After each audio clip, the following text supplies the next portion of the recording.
Hamas ने जो किया है गजा में, ज्यादातर लोग उसकी निंदा कर रहे हैं। कई लोग अपने जानवरों का नाम भी हमास के नेताओं पर रख रहे हैं। हाँ, गजा की सीमा के बाहर उन्हें काफी समर्थन मिल रहा है। ऐसे लोगों का समर्थन मिल रहा है जो आराम से अपने घर में एसी में बैठे हुए हैं, जिन्होंने ना अपने बच्चों को खोया है, ना उनके घर तबाह हुए हैं, ना भविष्य बर्बाद हुआ है। नमस्कार दोस्तों, इजराइल और हमास का जो कॉन्फ्लिक्ट है वो अब ऑलमोस्ट 9 महीने चल चुका है। और इस कॉन्फ्लिक्ट में अगर आप कैजुअलिटीज़ देखो, दोनों कंट्रीज़ के बड़े बड़े मतलब बहुत ज़्यादा लॉसेस हुए हैं यहाँ पर। इजराइल के 1600 सिविलियंस की डेथ हुई सबसे पहले यहाँ पर, और बहुत बड़ी मात्रा में जो इजरायली जो सिविलियंस थे उनको हॉस्टेज भी बना लिया हमास ने। उसके बाद अगर आप हमास का देखो तो हमास का अपना तो कोई इसमें लॉस नहीं हुआ है, लेकिन पैलेस्टीनियन सिविलियंस का रिकॉर्डेड लॉस जो है वो ऑलमोस्ट 40,000 पहुँच चुका है। मतलब 40,000 पैलेस्टीनियन सिविलियंस की इसमें कैजुअलिटी हो चुकी है, ये रिकॉर्डेड है। अब आप समझ सकते हो कि ये नंबर बहुत ज़्यादा बड़ा होगा, 2x 3x भी हो सकता है ये जो 40,000 से। तो आप मान के चलिए कि 1 लाख के करीब वो पैलेस्टीनियन सिविलियंस की कैजुअलिटी है। और अब इसकी वजह से जहाँ पर एक टाइम पर इस वॉर को बहुत चीयर किया जा रहा था, इस वॉर के मतलब जो पूरी हमास की पॉपुलैरिटी थी बहुत ज़्यादा बढ़ चुकी थी पैलेस्टीनियन सिविलियंस के बीच में, जब उसने पहली बार अटैक किया था 7 अक्टूबर को। आज की डेट में जो सर्वे रिपोर्ट्स है वो साफ साफ ये कहती हैं कि एक तरफ बेंजामिन नेतन्याहू की पॉपुलैरिटी ज़बरदस्त गिरी है इजराइल के अंदर में, और उनके खिलाफ अब प्रोटेस्ट होने शुरू हो चुके हैं। लोग रोड पर उतर चुके हैं जो कह रहे हैं कि आप सीज फायर अग्रीमेंट पर साइन करिए और इजराइल को इस वॉर से निजात दिलाइए। दूसरी तरफ हमास की पॉपुलैरिटी इतनी ज़बरदस्त गिरी है पैलेस्टीनियन सिविलियंस के बीच में कि कई लोगों ने ये कहा कि जो याह्या सिनवार है, जो कि हमास का पॉलिटिकल लीडर है, उसकी डेथ हो जाए तो अच्छा है, because he dragged us into this war. ये स्थिति है आज की, और वॉर का परिणाम एक्चुअल में यही होता है, बिकॉज इसमें अल्टीमेट कैजुअलिटी जो होती है वो वहाँ के सिविलियंस की होती है। अब पूरी डिटेल में इसको डिस्कस करते हैं। देखो हुआ क्या कि अगर आप हमास का इतिहास देखोगे, 2007 में हमास ने पूरे जो पैलेस्टीनियन एन्क्लेव्स था उसका कब्जा ले लिया। अब 2007 में हमास के आने का जो कहानी है वो बहुत कैजुअल सी कहानी है। हुआ क्या कि फतह रूल कर रहा था उस टाइम पर पैलेस्टीनियन एन्क्लेव्स के ऊपर में, और फतह की आइडियोलॉजी थोड़ी सी मॉडरेट आइडियोलॉजी, अभी आगे चल करके डिटेल में डिस्कस करेंगे। तो मॉडरेट आइडियोलॉजी है। हुआ क्या था कि सबसे पहले आपको मैं लेके जाता हूँ 1993 में। अब 1993 में पहला ऑस्लो अकॉर्ड साइन हुआ, और पहले ऑस्लो अकॉर्ड में ये साइन हुआ था वॉशिंगटन डीसी में, मतलब यूएस के अंदर में, और दूसरा 1995 में साइन हुआ, और ये साइन हुआ इजिप्ट के अंदर में। अब ये बेसिकली क्या था कि ये एक तरीके का पीस प्रोसेस हुआ था। इस ऑस्लो अकॉर्ड में यूएस मध्यस्थता कर रहा था, इजिप्ट जैसी कंट्रीज मध्यस्थता कर रही थी, और इजराइल और पैलेस्टीनियन एन्क्लेव्स जो थे उनके बीच में ये समझौता हुआ था। ये समझौता ये था कि हम एक पीस प्रोसेस की तरफ बढ़ेंगे, निगोशिएशंस की तरफ बढ़ेंगे, और कैसे दोनों कंट्रीज को एग्जिस्ट कर पाएँ इसके ऊपर काम करेंगे। और इसी के तहत इसी ऑस्लो अकॉर्ड का सबसे बड़ा आउटकम क्या था कि सबसे बड़ा आउटकम ये था कि यहाँ पर मतलब कि जो पैलेस्टीनियन अथॉरिटी बनाई गई इससे एक। अब पैलेस्टीनियन अथॉरिटी क्या था, एक बेसिकली ऑर्गेनाइजेशन था ये पैलेस्टीनियन अथॉरिटी, कि जो पैलेस्टीनियन एन्क्लेव्स होंगे उसके ऊपर पैलेस्टीनियन अथॉरिटी रूल करेगी। और उसमें महमूद अब्बास जो हैं उनको प्रेसिडेंट चुन लिया गया था फतह का। तो फतह बेसिकली एक तरीके से फतह चलाता है पैलेस्टीनियन अथॉरिटी को, तो फतह बेसिकली एक तरीके से पैलेस्टीनियन एन्क्लेव्स के ऊपर रूल कर रहा था। 2007 में हमास को कभी इंटरनेशनल रिकग्निशन नहीं मिला। पैलेस्टीनियन अथॉरिटी के पास पूरा इंटरनेशनल रिकग्निशन था, यूएस जैसी कंट्रीज इंटरनेशनली रिकग्नाइज करती थी, सारी चीज़ें थी, तो they were ruling good in Palestinian enclaves. लेकिन वहीं पर तब तक वो आइडियोलॉजी खड़ी हुई हमास वाली, और हमास पुश करने लगा लोगों को कि हमें मतलब पूरे तरीके से इस्लाम का राज होना चाहिए, कोई एग्जिस्टेंस नहीं होना चाहिए, और ये सारी चीज़ें बहुत रेडिकल आइडियोलॉजी के साथ आया, और डोमेस्टिकली बहुत सपोर्ट भी लोगों का मिला है हमास को। तो उसके बाद इलेक्शंस जो हुए उसमें हमास जीत गया। उसके बाद हमास और फतह में आर्म्ड कॉन्फ्लिक्ट हो गए, और आर्म्ड कॉन्फ्लिक्ट के बाद फतह को बाहर ढकेल दिया गया किसी तरीके से, वो पूरे गाज़ा स्ट्रिप वाले एरिया से। तो जैसे फतह वहाँ से बाहर गया, वो पूरा एरिया जो है वो हमास ने कब्जा कर लिया, और हमास का उस पर रूल हो गया, और उसके बाद हमास उसको ऑफिशियली चलाने लगा। तो उसके बाद जाकर के हमास पावर में आया, और फिर आज आप स्थिति देख ही रहे हैं कि क्या स्थिति हो चुकी है। अब वीडियो में आगे जाने से पहले एक छोटी सी अनाउंसमेंट है अनअकैडमी टीम की तरफ से कि अगर आप यूपीएससी सीएससी 2025 के प्रिपरेशन करना चाहते हैं तो अनअकैडमी ने अब आपके लिए राहें बहुत ज़्यादा आसान कर दी हैं।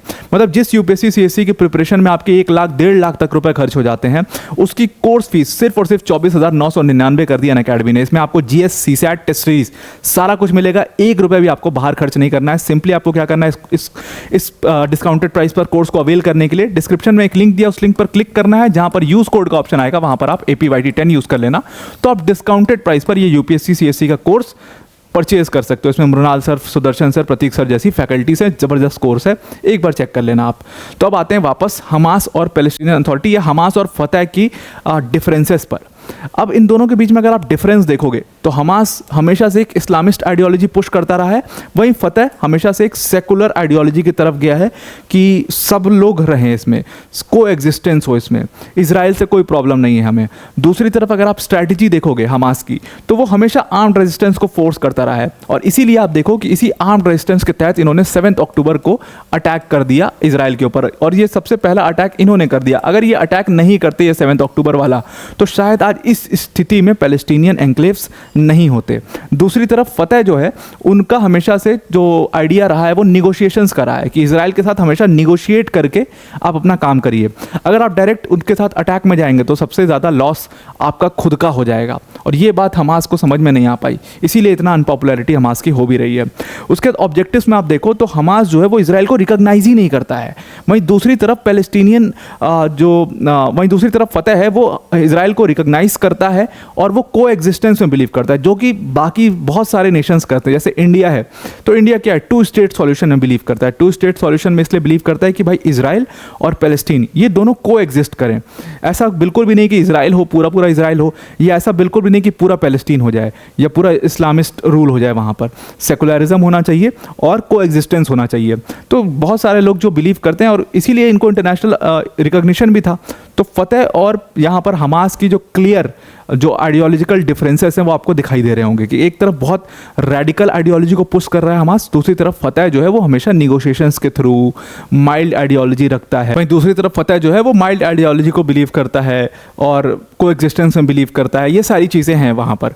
तो हमास और फतह में क्लियर ये डिफरेंसेस हैं। अब लोगों को ये डिफरेंस समझ में आ रहे हैं। अब हुआ क्या था, 7 अक्टूबर को हमास ने अटैक कर दिया, और जो वो अटैक था उसका सबसे बड़ा आर्किटेक्ट जो था वो ये पर्सन था। इस पर्सन को आप पहचानते ही होंगे, ये बेसिकली हमास का पॉलिटिकल विंग का लीडर है, जिसका नाम है याह्या सिनवार। याह्या सिनवार ने एक बहुत बड़ा अटैक प्लान किया। याह्या सिनवार पूरी तरीके से पैलेस्टीनियन एन्क्लेव का कब्जा था इसके पास, ये चला रहा था उसको एक तरीके से, और 7 अक्टूबर को इसने इजराइल के ऊपर अटैक किया। अब जब इजराइल के ऊपर इसने अटैक किया और 1200 इजरायली सिविलियंस की वहाँ पर डेथ हो गई, तो उसमें क्या देखा गया कि उसमें जब ये लोग वापस आए हैं हमास के फाइटर्स, और जैसे ये न्यूज़ बाहर आई है, तो हमास में ज़बरदस्त पॉपुलैरिटी बढ़ गई हमास की पूरे पैलेस्टीनियन एन्क्लेव्स में। मतलब पैलेस्टीनियन सिविलियंस के बीच में हमास को बहुत प्रेज़ किया जाने लगा। वो इस पूरी चीज़ को ना उस तरीके से देख रहे थे जो पैलेस्टीनियन सिविलियंस थे कि इन्होंने हमें जिता दिया, ये पूरा वॉर जिता दिया। जो इजराइल से एक समय पर हम वॉर हार गए थे 67 में,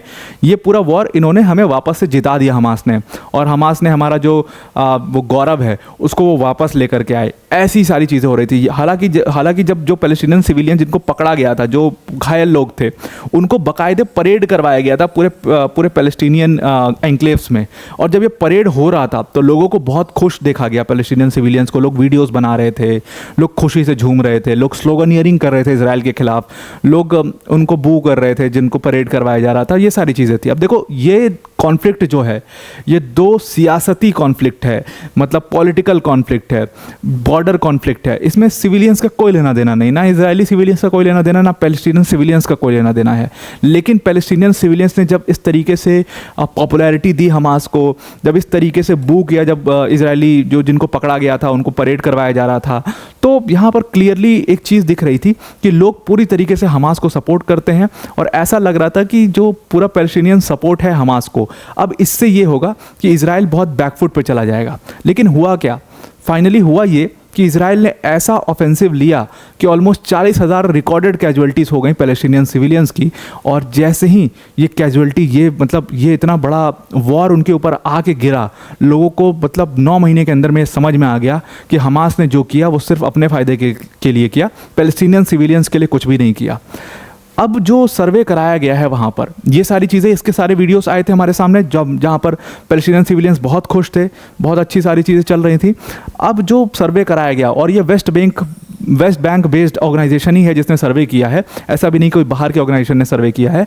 तो जब लोगों से पूछा गया कि अब आप कैसे देखते हो पूरे पैलेस्टीन के रूल को, अगर सीज फायर साइन होता है, सारी चीज़ें रुक जाती हैं, तो कौन रूल करे पैलेस्टीनियन एन्क्लेव्स पर, तो लोग का जो वोटिंग आया वो बहुत ज़्यादा सरप्राइजिंग था।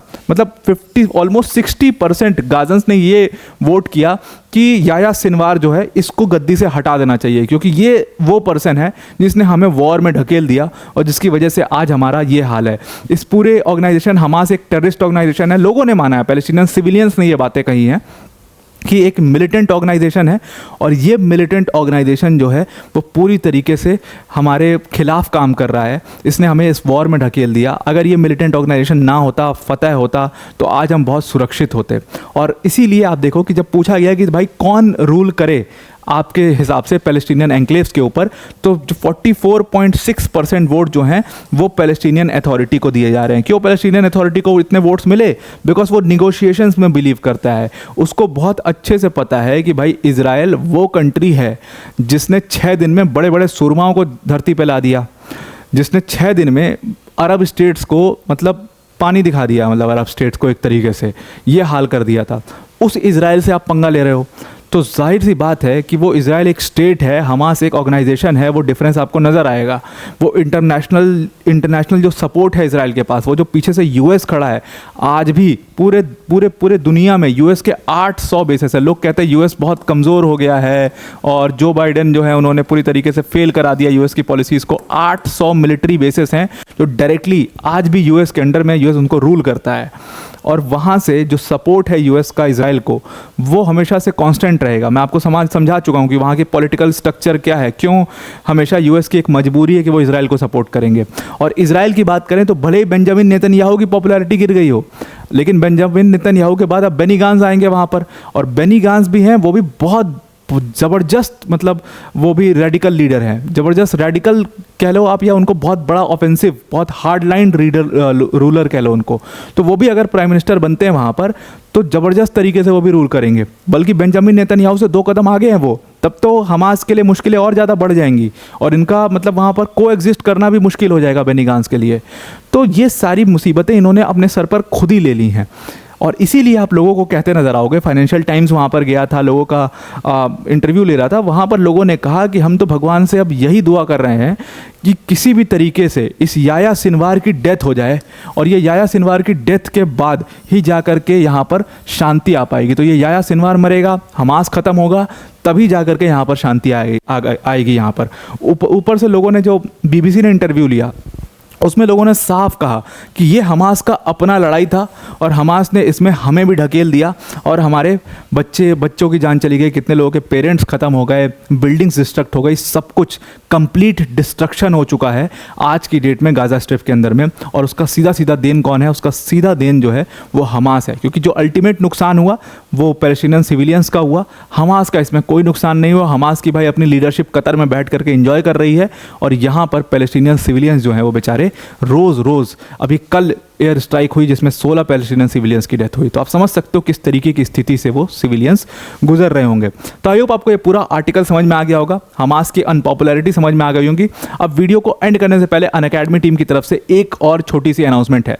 देखो, अनअकैडमी का जो बिगेस्ट एवर इवेंट है अनअकैडमी यूपीएससी समिट, वो हो रहा है in collaboration with the Hindu group, और ये इवेंट 20 और 21 जुलाई को लाइव होगा अनअकैडमी ऐप पर। इसमें नीतीश राजपूत, सुहासिनी हैदर जी, समदीश भाटिया जी, ये सारे लोग वहाँ पर पहुँचेंगे। इनके सेशंस काफ़ी इंसाइटफुल होंगे आपके लिए, इसको आप ज़रूर से लाइव ज्वाइन करिएगा हमारे साथ में।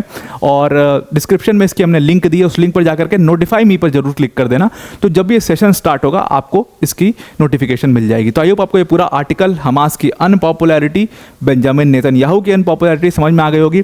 आज के लिए इतना ही। Thank you and have a nice day.